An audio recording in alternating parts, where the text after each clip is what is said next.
One of my favourite pastimes, I love walking on the beach. And thanks to my dad, he showed me most of Lincolnshire, East Riding of Yorkshire and North Yorkshire coastline. So myself, John Dixon, I'm going to take you on a little ride. We'll go to Cleethorpes and Mablethorpe, to my father's favourite fishing place, Bridlington, Scarborough and Whitby. And I'll slot a couple of little beauties, what you may never have seen, in between. So buckle up and let's go for a ride. I hear the seabirds' lonesome cry. Salty sea is in the air. On my cheeks the wind pulls at my hair.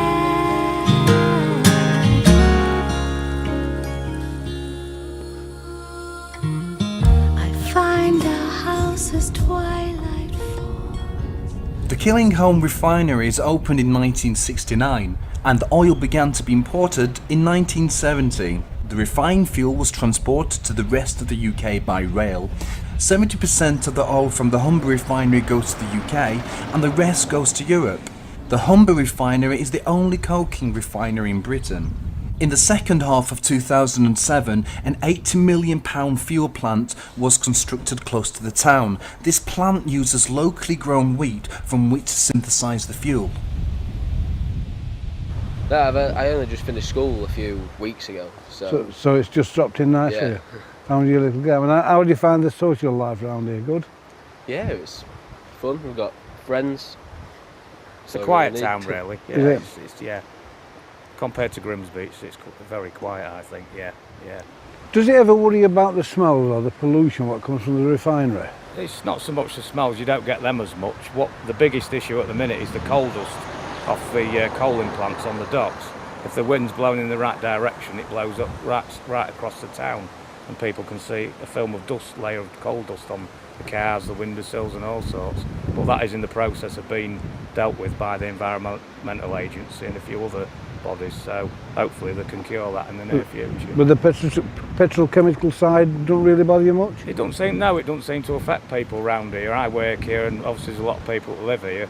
I mean, the refineries have been there since the 1960s, so people have basically learned to live with it. Of course, it provides jobs for some of the people that live here. Certainly does, yeah. Up until the turn of the 20th century, Immingham was a rural village dependent on agriculture. The advent of the railways encouraged speculators to utilise its location on the coast and build a deep-sea dock. The advent of the First World War caused the area to suffer some decline. This was not reversed until the 1950s. The origins of the name Immingham, it is believed to be derived from the Immingers, a tribe who followed the Anglo-Saxon leader by the name of Imminger. Grimsby is a seaport on the Humber estuary in Lincolnshire. It has been the administrative centre of the unitary authority area of North East Lincolnshire since 1996. Grimsby was first founded by Grim, a Danish fisherman, by means village in Old Norse and city or town in the modern Danish language and Norwegian languages. Nowadays we fish just for place. Just for place? Yeah. Better market? Yeah, here's a very good, some really big factories here, really good processors, good market for the stuff, so that's why we come here. But we live in the north of England, we come from Newcastle, North Shields. Aye. But we land here, we've fished here for 10 years, and we'll land our place here. So you know the place well then? Reasonably, yeah. So the building what looks like in disrepair, or in disrepair, you know? Yeah. They've just Well, it's derelict. just the decline of the fish. You see, this was a fish dock. It's just the decline of it. That's all. There's nobody here to use it. The boats aren't using it. There's no revenue. So it's the upkeep. It's just a knock-on effect of the job going down. What doesn't meet the eye here is things are changing because there's a lot of wind farm work coming on the east coast now. Oh. And if you look over there, where that white ship is, Yeah. that's a survey boat for the wind farms. The white building next door to it, that's Siemens, and you'll see Siemens, Centrica's got a place over there, and all them steel pipes on there, they're for the J-tubes for drawing up the cables into the windmills. I know exactly what you mean, yeah. So even though it looks a little bit derelict, things are changing, Even on this quay here.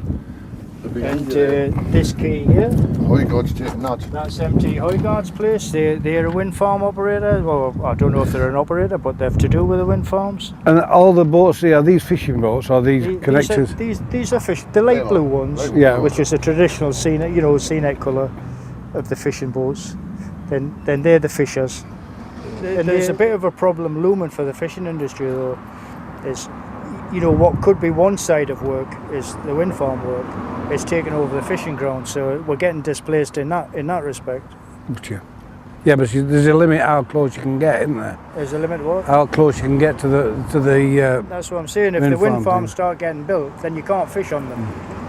no, at all. Not nowhere near them. Well, yeah, but if they within 500 metres, but if they build a wind farm, say several hundred windmills, that area gets blocked off. I got you. So it would be in the area that they're built that you wouldn't be able to fish, losing more grounds, especially the crab and bottom. So on one side of the coin, it could be a good thing because it could be like a preservation area. So crabs and that type of thing would be better. Well, and spread out. I don't know. I don't think that's necessary anyway. No. It's quite well looked after, and all the fishing industry looks after what it's got now. I don't think there's a preservation issue whatsoever on it. No. There's quite a lot of fish. I mean, there's a hell of a lot of boats left for this fleet. There's next to nothing left. Following the pressures placed on the industry during the Cod Wars, many Grimsby firms made the decision to cease trawling operations from the town. The sudden demise of the Grimsby fishing industry brought an end to a way of life and community that had existed for generations. If you look over my left shoulder, you see Grimsby Dock Tower, which we've just left in Grimsby, only a couple of miles away. And this is the sea defences to protect the British Railway embankment, which runs the daily or once an hour trip to Cleethorpes. Over the other side is the houses, and it also protects them. Don't forget, it may look a nice sandy beach, but it is an estuary. It can be sludgy.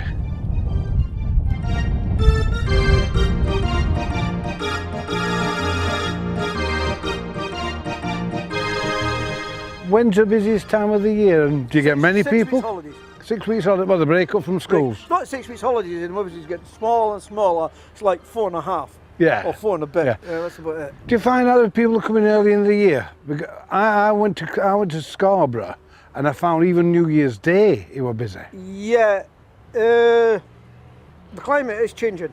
Yeah. The world climate is changing. I mean, if you look into it, we are getting warm winters now. Yeah. And what we used to find out is if you have a cold winter, if you get that little break in January, people come out Yeah. just to get out the house. Yeah. It's still not an all year round thing. I mean, at the end of the day, is we're governed by tides. That's right. We don't get the high tides in the middle of summer, but we get them up to that point. Just last week we just on tides right just inside the rides there. Gotcha. Now that was a real bad wind behind that one. It still would have been up here. Ah. You understand what I mean? Yeah. Now it'll die off until August, where we get the August tide, which is usually a high one. Even in the August bank holiday, we can have a high tide. Late September, the equinox tide changes back to the winter tides. Then you get really heavy water.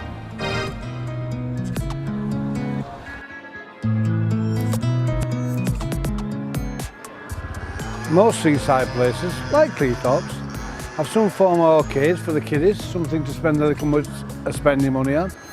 Cleethorpes are no change. We've got the pier, which is a nice pier, sets up, has a few large entertainers coming in the time. In this side, we've got the one-armed bandit slot machines, rides for the kiddies, most things that people enjoy when they're on holiday. And we'll enjoy it as so, shall we?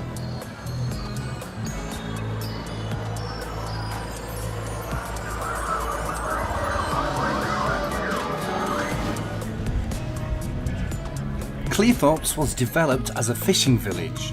By the time of the 1801 census, the population was 284.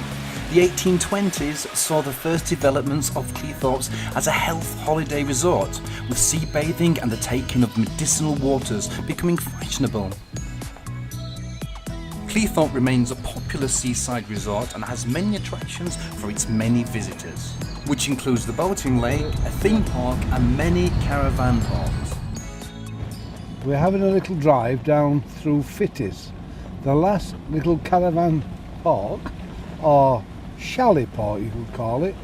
Each individual chalet has been built at no expense, hardly, to some of the residents. Some have spent a few pounds on them, but they are beautifully done and beautifully decorated. It's a marvellous little place to come. Everyone individual, right next to the beach. Apparently when the lease on the land ran out, some authority tried to purchase the land from underneath them and didn't want to give them any value of the property, basically buy them for nothing. And the theory was that they was going to rent them out, or do them up and rent them out and make a profit.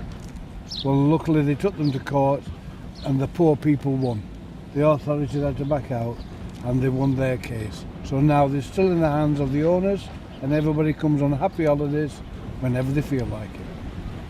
Local residents from the Humber area refer to Cleethorpes as Meggies, but it seems very unclear where the name Meggies came from. Some say that the top of Isaac's Hill used to be called Meg's Island, while others say that a Meggie was the cost of a tram fare from Grimsby to the resort.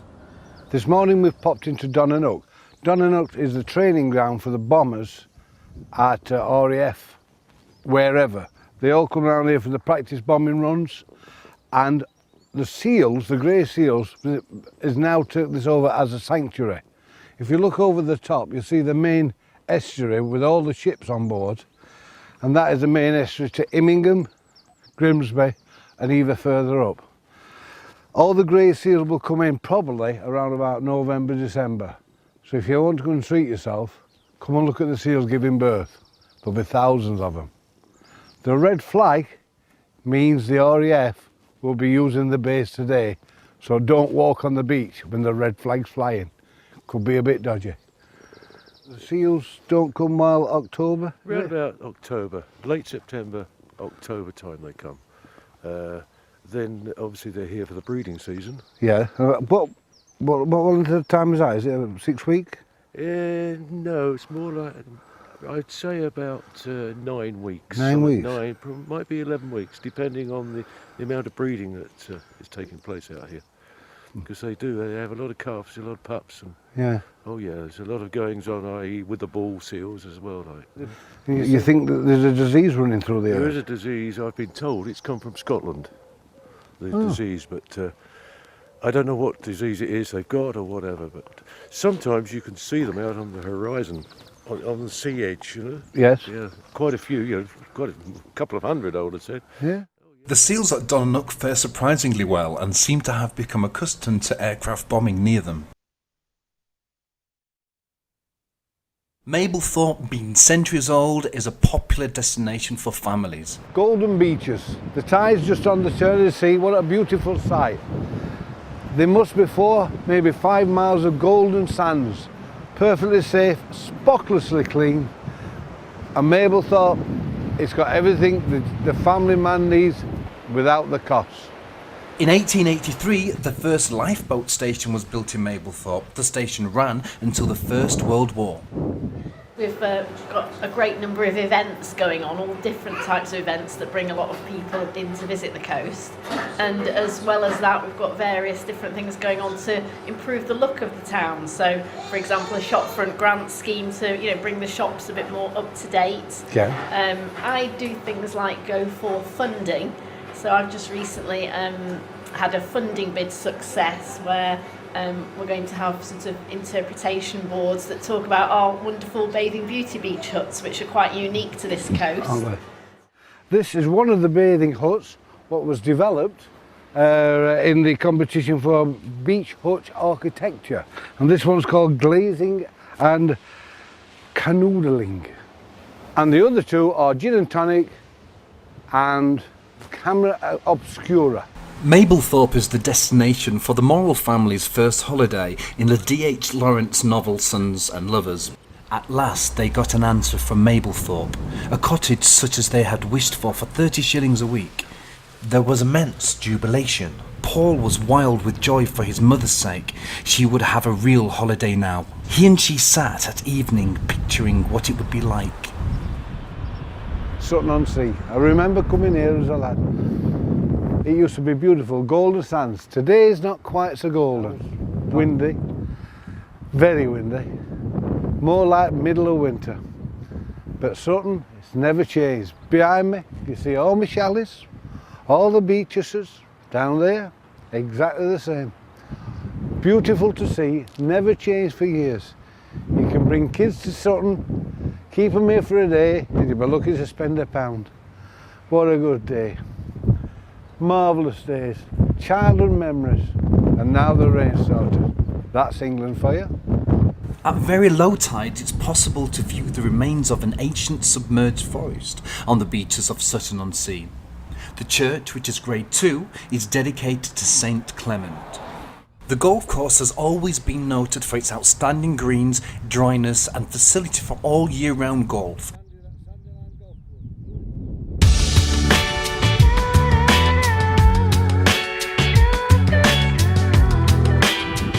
No, you've not got it wrong. It's not the Mediterranean. We're still in England.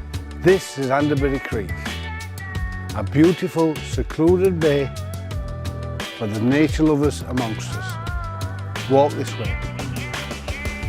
Unlike other nearby towns and villages, Anderbury Creek is protected by a preservation order that keeps noisy amusement arcades and nightclubs away. Well, the first year we were here, we moved in 2006, and there was a really bad storm, and we were actually going between our coves and being at Uttoff Terrace, you parked straight up on front, and my husband's got an Hilux and we had to move back because the water was coming up. Right. He came here and it was boring, there were another 50 yards to go before the water come up.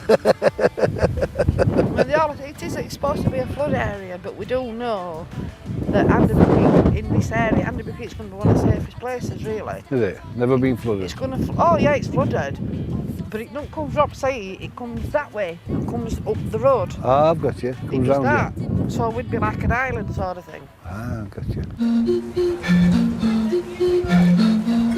Fantasy Island is a family amusement park in Ingermells on the outskirts of Skegness.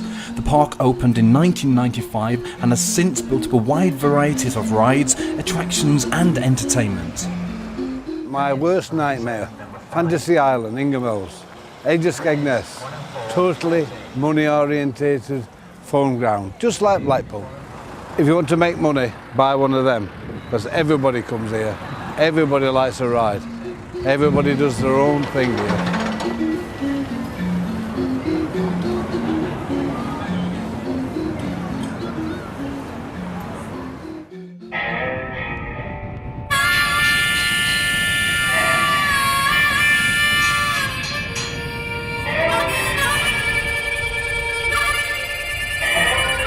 The Humber Bridge, what a lovely sight. Finished and opened in 1981, July, by Our Royal Highness Queen Elizabeth II. 2,220 metres long, with a centre span of 1,410. It held the world record for a suspension bridge for 16 years. Not a bad record. Since it's been built, there's been 200 people either fell or tried to commit suicide. Unfortunately, only 5 have ever survived. Because it's built in Barton, it saves the people of Barton a 50-mile one-way trip over an hour. They used to have to go all the way down to the M18, M62, straight across. £2.70, it's not a lot to pay. Bridlington is a seaside resort and minor fishing port on the Holderness coast of the North Sea. It is an area which is said to have the highest coastal erosion rate in Europe. The seafront is protected by a seawall and a wide beach encouraged by wooden groins which trap the sand. The beaches are part of a large deposit of the smithic sand which stretches out into the bay in sandbanks, which are an important habitat for many marine species.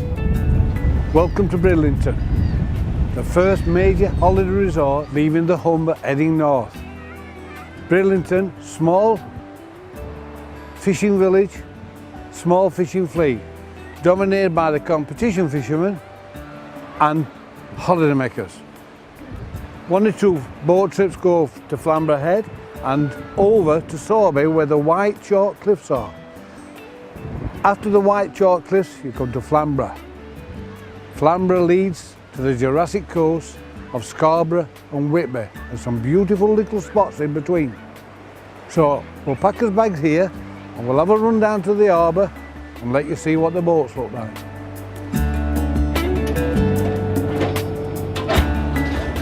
From early in the history of Bridlington, a small fishing port grew up near the coast, later known as Bridlington Quay.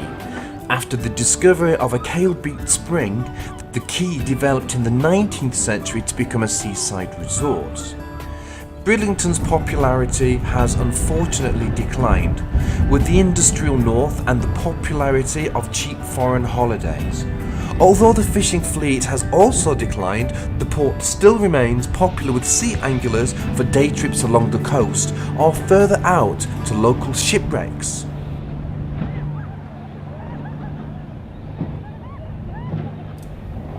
Flamborough Head lies between the bays of Filey and Bridlington. It is a chalk headland, and the resistance it offers to the coastal erosion may be contrasted with the low coast of Holderness to the south. I'm standing outside Flamborough's Chalk Tower, which was built in 1674, the original lighthouse.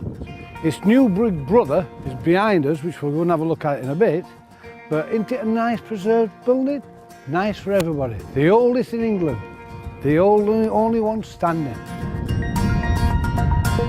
The new Flamborough Head Lighthouse has 4 white flashes every 15 seconds. Trinity House operates tours of the lighthouse seasonally.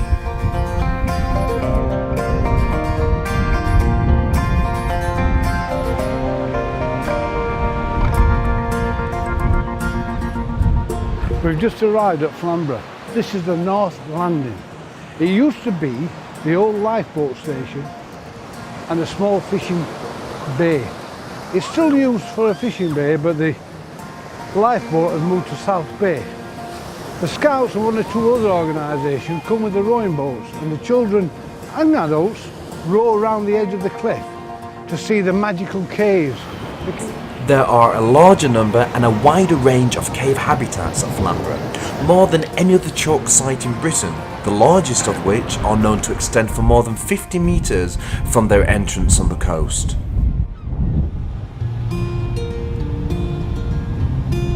Filey is a small town and civil parish in North Yorkshire. It forms part of the borough of Scarborough and is located between Scarborough and Bridlington. Although it started out as a fishing village, it has a large beach and is a popular tourist resort. Until 1974, it was an urban district in the East Riding of Yorkshire. We just popped into Filey and I've met Karen, who's a visitor.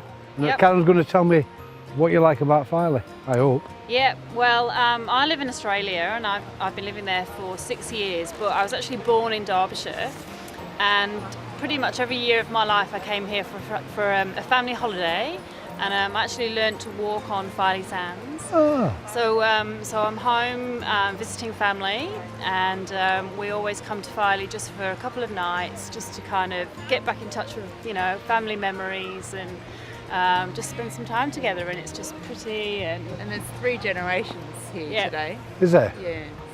So is there anybody in the cold bit? Well, all the kids, all the new generation have gone down to the brig. Oh, right. To try and find fish and snails, which is what I used to do when I was a kid.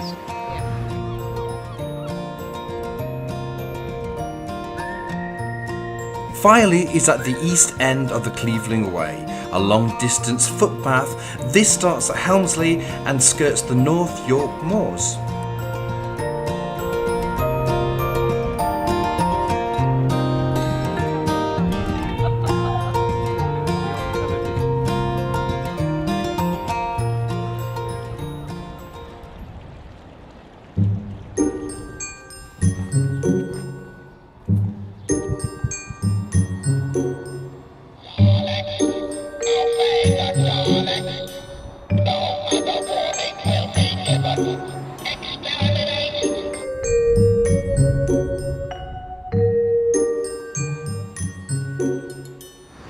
We've just left Filey and we've nipped through a little village called Muston. And what a fantastic display. I have never seen so many scarecrows. They're all over the village.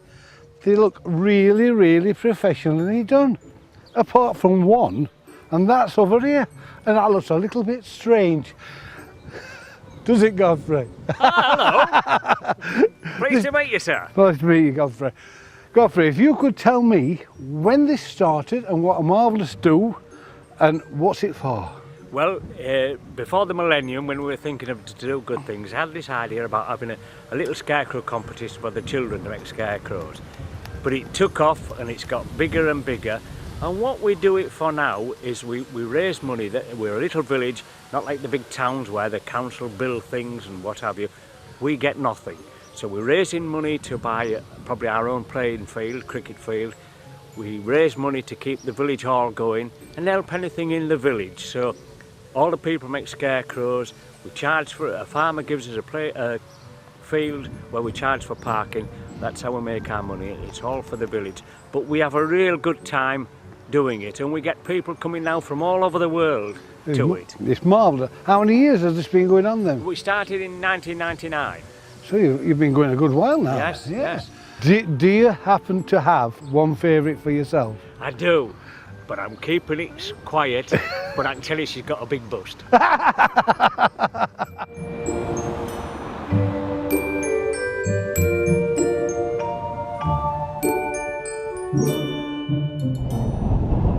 Muston also has its own cricket team, the Muston CC, which play in the Derwent Valley A-League.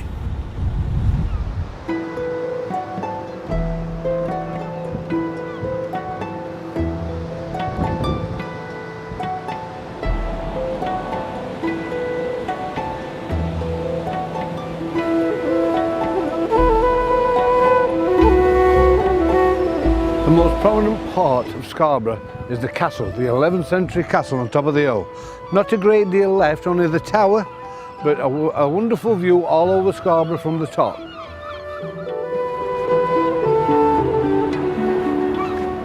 The Grand Hotel overlooking the town's South Bay had its heyday in Victorian times.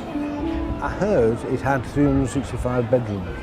That's right, the original concept, Cuthbert Roderick was the designer, and he built it on time. So it was 4 towers for the 4 seasons, 52 chimneys originally for the 52 weeks of the year, 365 rooms for the days, and that's how it was conceived as such. So, and it was built in a V shape, V for Victoria, height of Victorian power.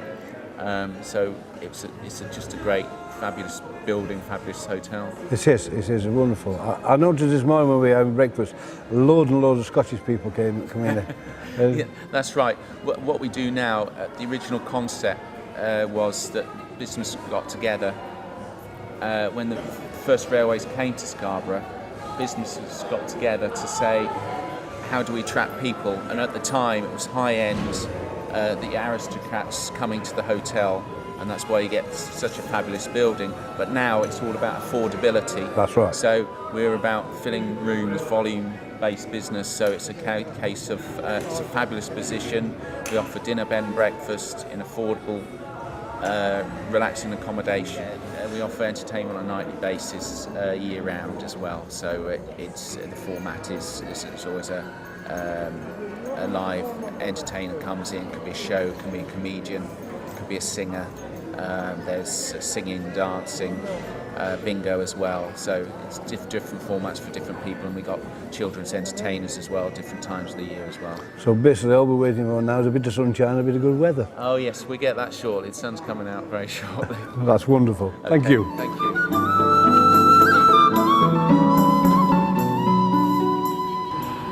We're on call 24 hours a day, and we've been that way since the year 1801, when the RNLI started operation in Scarborough.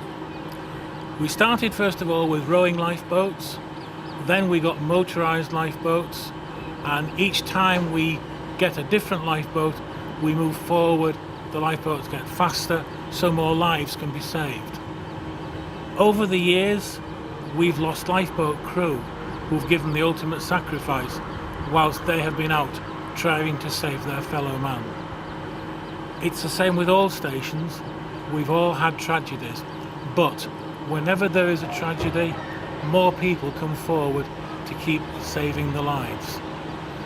We've got lifeboat stations to the south at Flamborough, at Filey, to the north at Whitby, and these flank with us to provide a comprehensive service up and down the coast.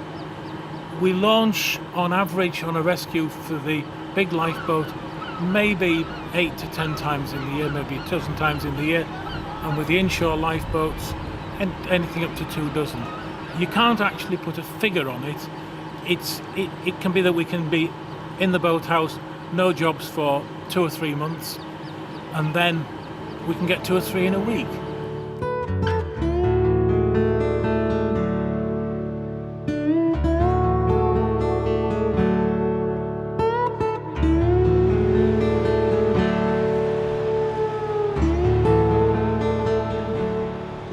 Scarborough's beaches are vast and beautiful. There is plenty of entertainment for the young and the old, which include boat rides, a sea life centre, and in the North Bay, a small gauge railway which has been running since 1931.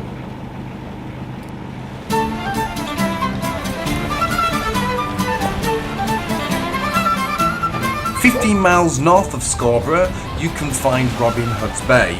The town, which consists of a maze of tiny streets, has a tradition of smuggling, and there is reputed to be a network of subterranean passageways linking the houses. Apparently Robin Hood came to Robin Hood's Bay to fight the pirates who were trying to pull through all the land around here. Battled them, got them captured and gave all the money back to the poor. Whether or not that's right or just a myth, people are very, very doubtful one way or the other. But Robin Hood's Bay has been here for a long time, and he always will, I suppose. Vessels from the continent brought contraband which was distributed by contacts on land, and the operations were financed by syndicates who made profits without the risks taken by seamen and the villagers. Tea, gin, rum, brandy and tobacco were amongst the contraband smuggled into Yorkshire from the Netherlands and France to avoid the duty. We've left Robin Hood's Bay on his way to Whitby. So on his way, I thought we'd just pop into here and have a look at Whitby Abbey. Built in 657. Changed hands quite a few times, but one night in 867, the Vikings landed 2 miles west and raided it. Sacked the town, sacked the villages, and wrecked the abbey. It was rebuilt in the 12th century, and then after the monasteries were abolished, it finished up like this. But it inspired one man, Bram Stoker, inspired him to write the book, Dracula. What a book.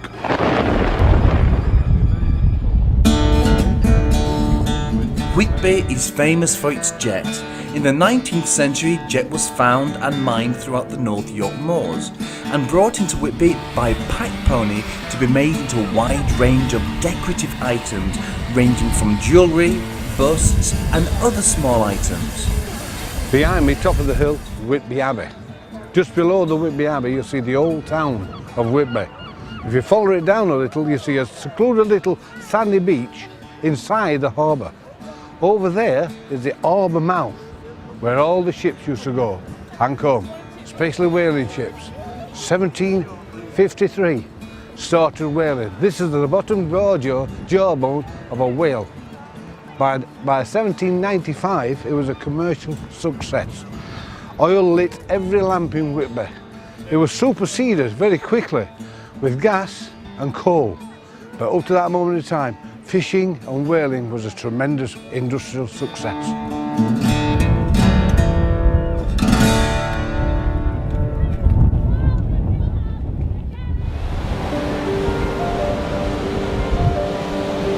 Sands End, just a couple of minutes down the coast road from Whitby, situated at the bottom of Lyde Bank, with 2 meandering little streams running into a sandy bay. A beautiful little spot, famous for gorgeous views and surfing. All the lads who like surfing come here. they have a good day, you can tell it. So look at this.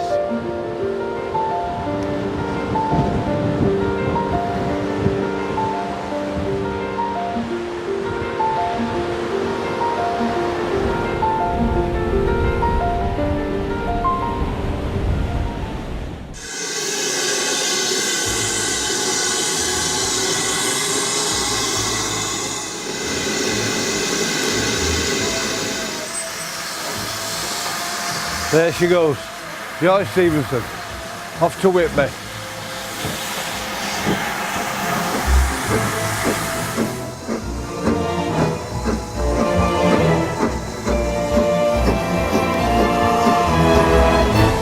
Over 300,000 people visit the railway each year now, making Grossmont a very busy village once again. Engine sheds and workshops see high-profile restoration projects completed at Grossmont MPD.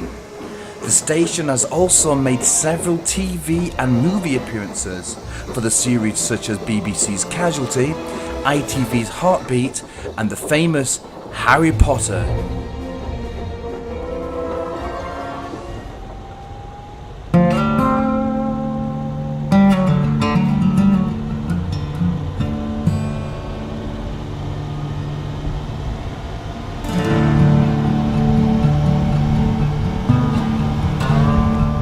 The preventive service was still active on this part of the coastline as late as 1828, when smuggling began to decline.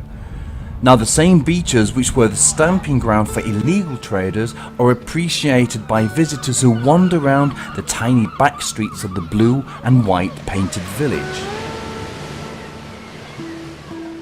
Picturesque Brunswick Bay. It's been occupied since before Roman times. They found burial mounds older than that on the moors at the top. In 1682 the worst disaster happened when a landslide took every house in the village away except for one.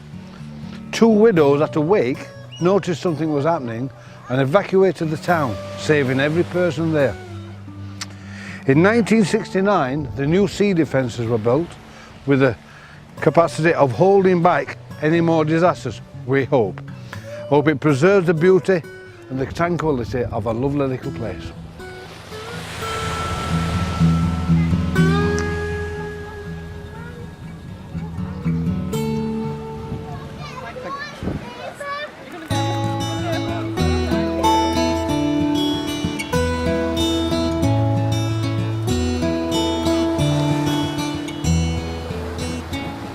In 1745, James Cook come here to train as a grocery apprentice. He only lasted a year, then he got the urge to go to sea, went to Whitby and became Captain James Cook. If you live in Staines, unfortunately 50% of all these houses are already sold as second houses, and in the winter there's hardly a light on, like a ghost town. If you want a fossil, all the geologists come around here, down that coast over there. That is the Jurassic coast. That's where you get your fossils. If you want to find a good one, you'll find a good one down there. Everybody loves coming here, especially if you like rocks.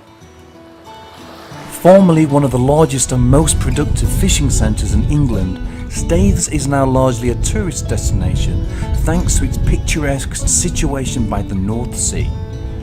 At the turn of the 20th century, there were 80 full-time fishing boats putting out from Staithes. 100 years later, and there is only one. A family fishing operation worked by 3 generations of the Hanson family. See if I can't get a few splashes out of this one.